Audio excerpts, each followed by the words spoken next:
Olá, meus amigos, tudo bem com vocês? Aqui é o pastor Daniel Outeiro e nós estamos começando mais um canal, a Tribo de Dan, com o nosso programa A Classe dos Professores. Esse programa que estuda a Bíblia usando como guia a lição da escola sabatina. A lição da escola sabatina, a cada 3 meses, propõe um tema para a gente estudar a Bíblia. E o tema deste trimestre é crescendo no nosso relacionamento com Deus. Cada semana nós entendemos um aspecto novo desse relacionamento. Nós começamos a falar na última semana sobre a Bíblia Sagrada e esta semana nós estudamos a respeito de como melhorarmos o nosso estudo da Bíblia. Eu queria começar lendo com vocês o texto que está em Isaías, capítulo 55, verso 11.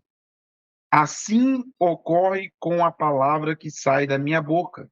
Ela não volta para mim vazia, mas fará o que desejo e atingirá o propósito para o qual eu a enviei. A palavra de Deus sempre atinge os seus objetivos. E isso é fantástico. E nós precisamos nos esforçar para ler, ter o contato com a palavra constantemente, pelo menos diariamente, e também ter as ferramentas corretas para interpretar a palavra. Porque ao é, melhorarmos, aperfeiçoarmos os nossos instrumentos de interpretação da palavra de Deus, nos tornamos seres humanos com maior capacidade de interpretação. Até porque a Bíblia foi escrita em um outro idioma, para um outro povo e uma outra cultura, com outras formas de interpretação. Se nós conseguirmos interpretar a Bíblia de maneira correta, vai ser muito mais fácil interpretarmos os textos que hoje existem no dia a dia para interpretarmos. E uma das maiores dificuldades que qualquer professor que lida com o texto encontra é perceber que os seus alunos não têm mais a capacidade de interpretação de texto. Há até uma brincadeira aí nas escolas, né? Ou na internet, falando sobre interpretação de texto, que se alguém colocar um anúncio num grupo de WhatsApp da faculdade, da classe dele, ele colocar um anúncio assim, estou vendendo coxinhas por R$ 5 durante o intervalo das aulas, no pátio da faculdade. As perguntas que virão em seguida serão: o que você está vendendo, por quanto, onde e quando. Ou seja, todas as informações já estavam no texto que a pessoa colocou, mas eles são incapazes de interpretar. A maior dificuldade que os professores que lidam com o texto têm é de fazer com que os seus alunos consigam interpretar corretamente aquilo que estão lendo.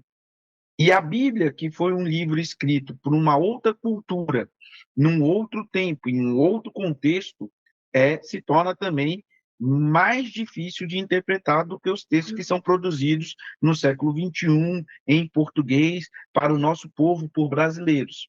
Né? Se nós somos capazes de interpretar a Bíblia, será muito mais fácil de interpretar os textos que foram feitos para nós hoje. Muito mais fácil. Então, quando você faz esse exercício de interpretação da Bíblia, você, primeiro, vai ficar mais inteligente. Segundo, você vai ter a certeza daquilo que Deus está falando para você. Porque um texto fora de contexto vira pretexto para ateu.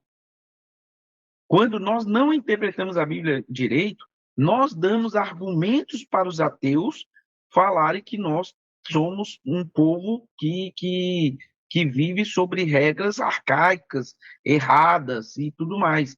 A interpretação correta da Bíblia faz com que também nós apresentemos um Deus corretamente. E o principal de tudo é que quando eu leio e interpreto a Bíblia corretamente, eu me aproximo e me relaciono melhor com meu Deus. Ler não é a mesma coisa de entender. Então, se você lê a Bíblia diariamente, mas não entende, nenhum proveito há nisso. O proveito está em ler a Bíblia e entender. E hoje nós estamos aqui para dar algumas ferramentas, mostrar algumas ferramentas de interpretação correta do texto, tá bom? Esse também é um assunto que eu trato nos cursos de teologia que a gente oferece nas nossas igrejas, cursos esses que são gratuitos. Então, se você tiver interesse em encontrar mais conteúdos como esse de maneira presencial, você pode entrar em contato com a gente e ter acesso a esses cursos que são gratuitos. Eu quero fazer ainda uma série de vídeos com todas as aulas do curso de teologia que eu costumo apresentar, que são, mais uma vez, eles são de graça. Não estou aqui vendendo curso, nem nada disso, são de graça, mas simplesmente para que a pessoa tenha um contato, se aproxime mais com o nosso Deus, tá bom? Algumas coisas. A Bíblia, ela precisa ser prioridade na sua vida. O contato, a conversa com Deus, o relacionamento com Deus tem que ser prioridade na sua vida. Jesus fala isso. Jesus fala, buscai em primeiro lugar o reino de Deus e as demais coisas vos serão acrescentadas. E amigos, olha, sinceramente, para você ler a Bíblia, você não precisa mais do que 15 a 30 minutos do seu dia para ler 3 capítulos da Bíblia, o que vai fazer com que no final do ano você tenha lido a Bíblia inteira durante um ano. Você não precisa de mais do que de 15 a 30 minutos do seu dia. E alguns falam assim, mas assim, a vida na grande cidade é muito corrida. É muito corrida, mas eu tenho certeza que antes de sair de casa, você olha o seu WhatsApp, você olha o seu celular, você olha as mensagens que foram enviadas para você. Eu tenho certeza que você não sai de casa sem levar o seu celular, mas você sai de casa sem ler a Bíblia, sem fazer uma oração.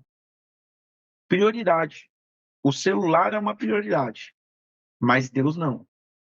Então, será que eu não poderia deixar o celular de lado antes de sair de casa e usar o tempo que eu ficaria no celular para estar com a palavra de Deus? Nós não temos tempo para aquilo que não é prioridade. O filósofo Mário Sérgio Cortella, ele costuma usar um exemplo.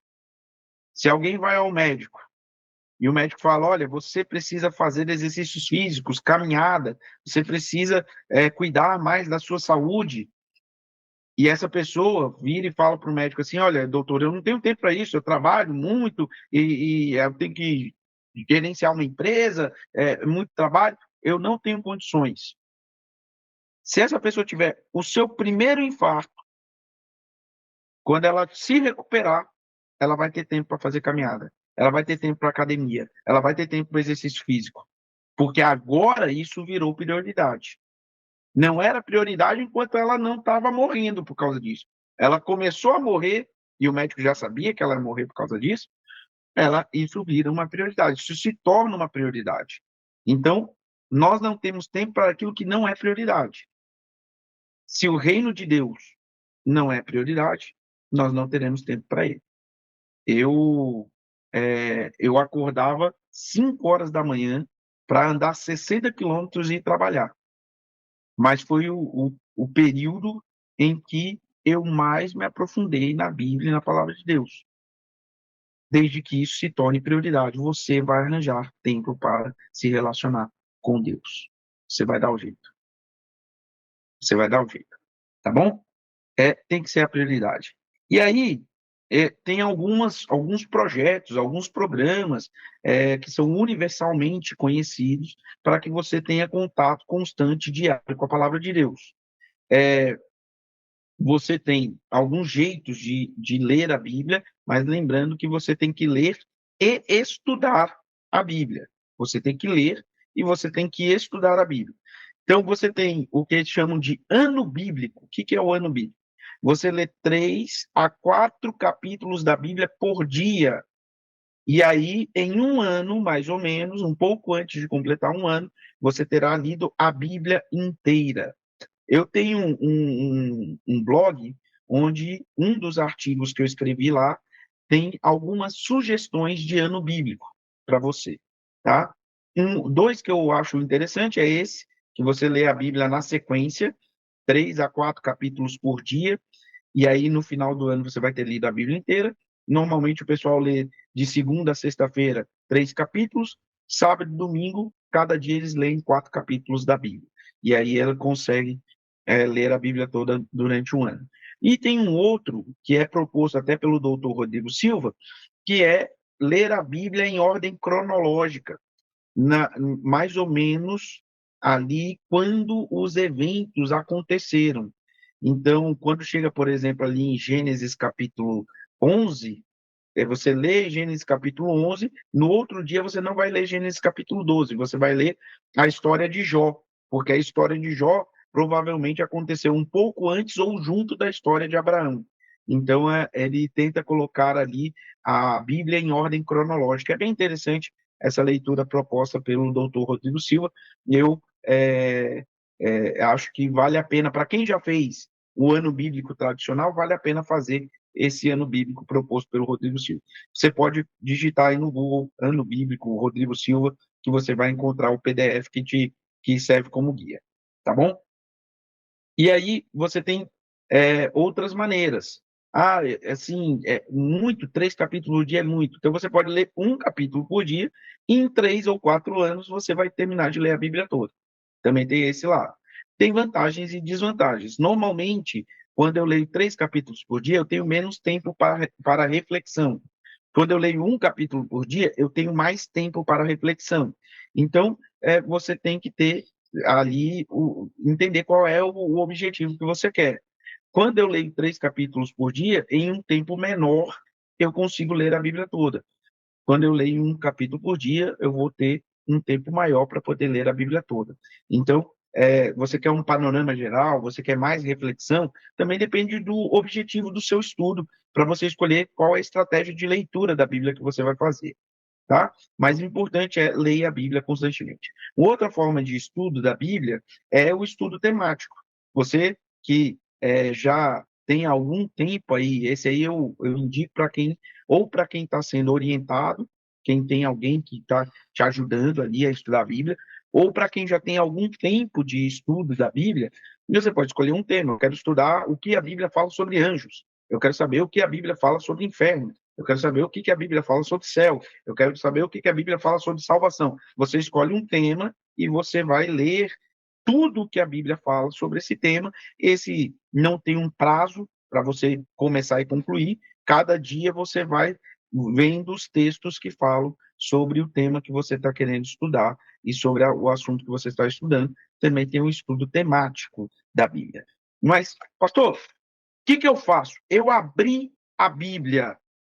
O que eu tenho que saber? Eu vou compartilhar com vocês aqui um PowerPoint que eu uso, né? Acredito que vocês estão conseguindo ver aí o PowerPoint, né? PowerPoint que eu uso aqui para estudar a Bíblia. Algumas coisas que você precisa fazer. Primeiro, você precisa pedir a orientação divina.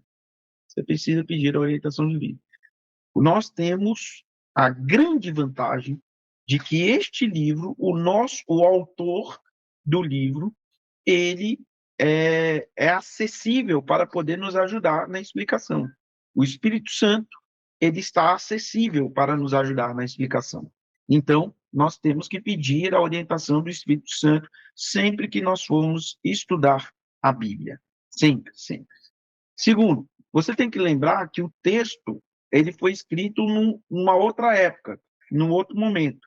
E a forma como esse texto é estruturado é diferente da forma como nós estruturamos os nossos textos hoje.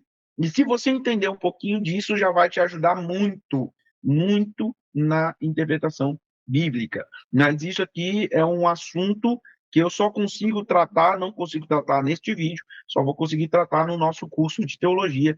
Vamos aí esperar os vídeos exclusivos do curso livre de teologia que nós teremos, tá bom?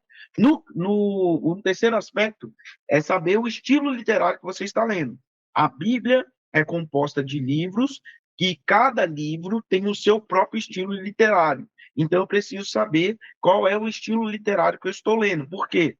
Porque se eu pegar ferramentas que servem para interpretar uma narrativa e usar para interpretar uma poesia, eu vou ter a interpretação errada. Se eu pegar instrumentos que servem para interpretar lei e eu passo a interpretar as cartas de Paulo, eu vou ter uma interpretação errada. E isso acontece muito, principalmente nessa parte. Principalmente nessa parte. Pessoas que pegam instrumentos de interpretação de lei e colocam nas cartas de Paulo. Não, as cartas de Paulo são para serem interpretadas como cartas, não como lei. Entende? Teve uma situação, pensando aqui, né, nesse tipo de história, né, de gênero literário, teve uma situação em que uma pessoa que não gostava da Bíblia, né, ainda bem que era alguém que não gostava, né, porque aí já demonstra que ela tinha pouco interesse em saber como se interpreta a Bíblia. Mas essa pessoa que não gostava da Bíblia leu a história de Ló, sobrinho de Abraão, leu a história de Ló e viu que o Ló ofereceu as filhas para proteger os anjos. E aí ele falou assim: se você quer seguir a Bíblia, ele estava criticando a Bíblia, tá? Ele fala: se você quer seguir a Bíblia, você tem que oferecer as suas filhas para serem violentadas para proteger anjos. Né? Ele falou desse jeito. Porque ele pegou uma história e interpretou como se fosse lei.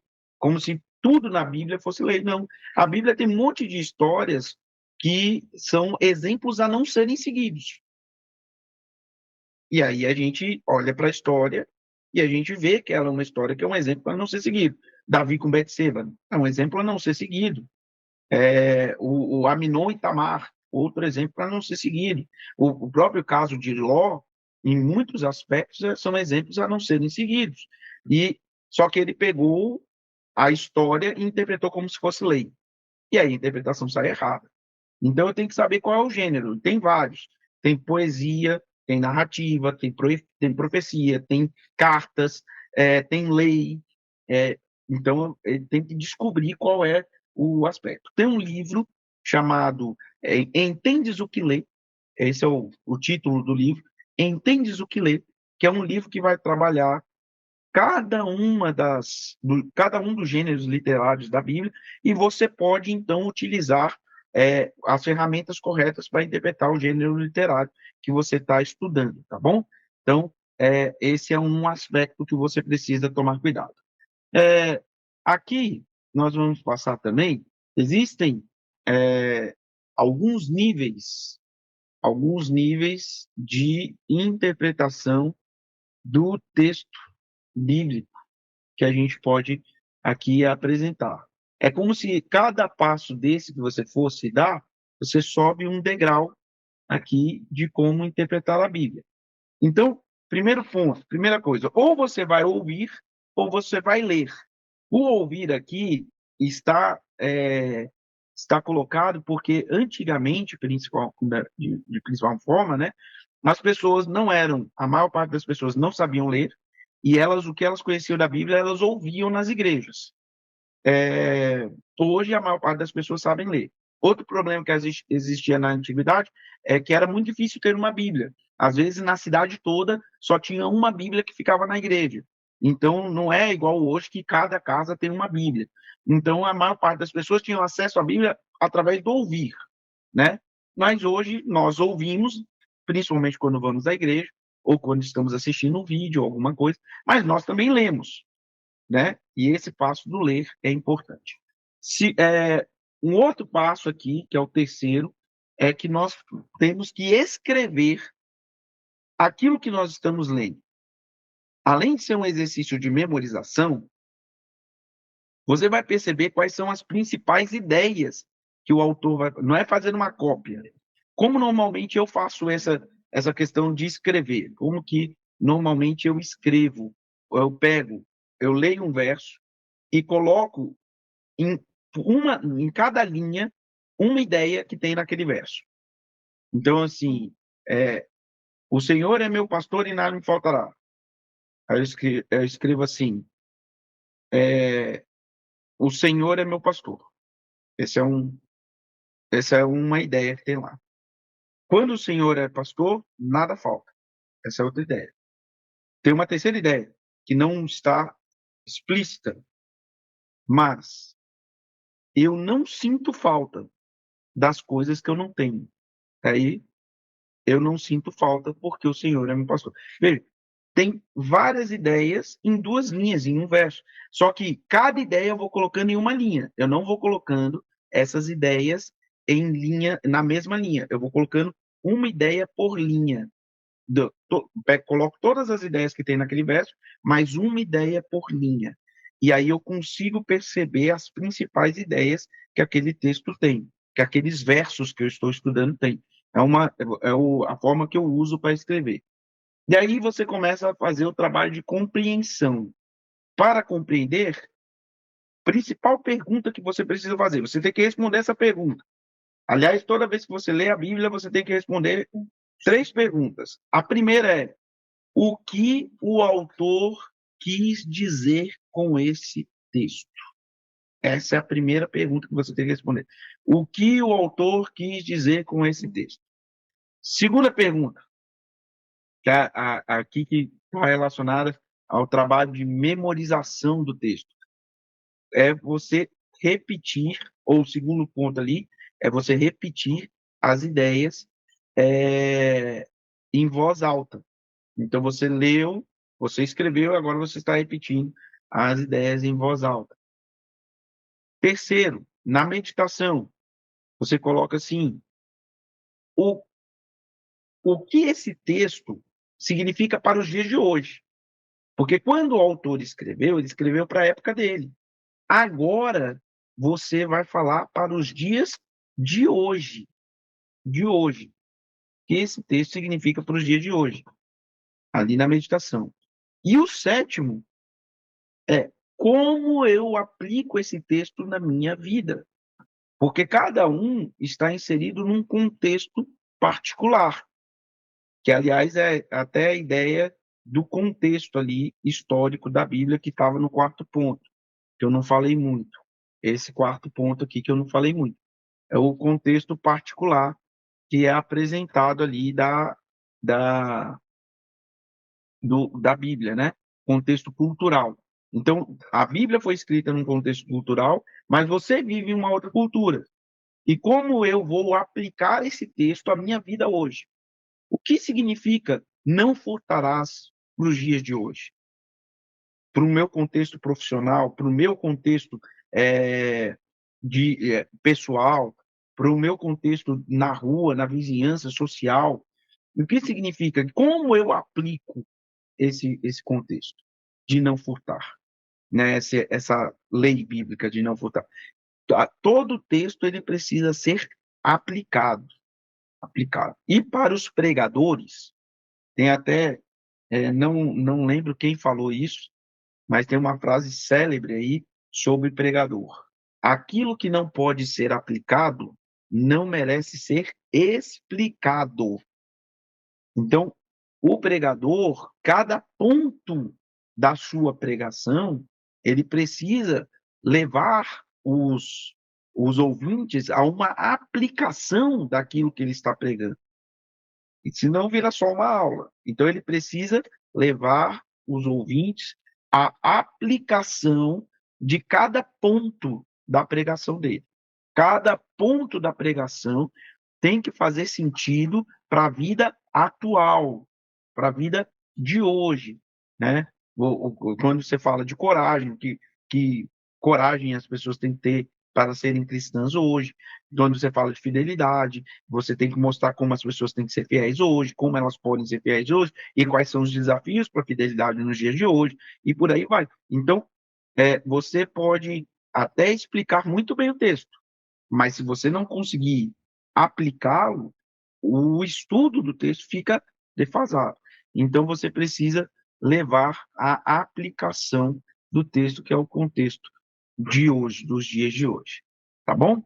E aí, gente, eu queria voltar aqui só para a gente concluir o nosso, a nossa, a nossa reflexão de hoje, pensando o seguinte: existem inúmeras vantagens, mas inúmeras vantagens de estudar a Bíblia. Como eu falei, você fica mais inteligente, mais sábio, sabedoria que vem do céu. Você, os homens e mulheres mais prósperos do mundo são, são profundos estudiosos e pessoas que aplicam os princípios bíblicos, os mais prósperos do mundo, porque eles têm recebido a sabedoria divina. E eu acho interessante como as pessoas é, que dizem que seguem a Bíblia, como elas não aplicam no dia a dia o que elas têm aprendido na Bíblia. Mas os homens mais prósperos do mundo, eles são prósperos porque aplicam aquilo que aprenderam da sabedoria bíblica. E tudo isso são vantagens. Tudo isso são vantagens que o estudo da Bíblia nos dá. Como eu disse, você consegue perceber a realidade muito melhor quando você é um profundo estudioso da Bíblia, da palavra de Deus. Por outro lado, nada disso adianta, nada disso vale a pena se você não estiver estudando a Bíblia para se aproximar e se relacionar com Deus. E o grande objetivo de estudarmos a Bíblia é nos relacionarmos com Deus. Você precisa se relacionar com Deus. Você precisa estar próximo de Deus. Você precisa estar junto de Deus. Você precisa buscar esse Deus. Mais vale uma pessoa que é, não consegue memorizar nada da Bíblia, mas está próximo de Cristo, do que uma pessoa que conhece a Bíblia de ponta a ponta, mas não se relaciona com Jesus. Por isso, o primeiro objetivo, a primeira coisa que você deve buscar ao estudar a Bíblia, com todas as ferramentas possíveis, é se relacionar com Deus. Use a palavra de Deus para ter um profundo relacionamento com Ele. E que Deus te abençoe.